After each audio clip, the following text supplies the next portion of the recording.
Hi friends, எனக்கு perfect competition அப்படின்ற வார்த்தைக்கு தமிழில் என்னென்னு பார்க்கலாம். Perfect competition.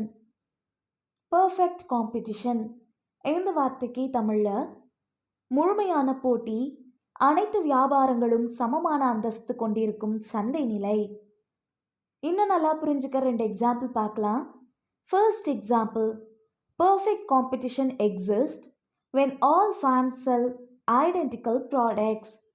அனைத்து நிறுவனங்களும் ஒரே மாதிரியான பொருட்களை விற்பனை செய்யும் போது முழு போட்டி நிலவுகிறது. Second example, in a market with perfect competition, no single buyer or seller can influence the price. முழு போட்டியுடன் இருக்கும் சந்தையில் எந்த ஒரு வியாபாரி அல்லது விற்பனையாளரும் விலையை பாதிக்க முடியாது. இன்னொரு வீடியோவில் வேறு வார்த்தைக்கு தமிழில் என்னன்னு பார்க்கலாம். அது வரைக்கும் பாய்.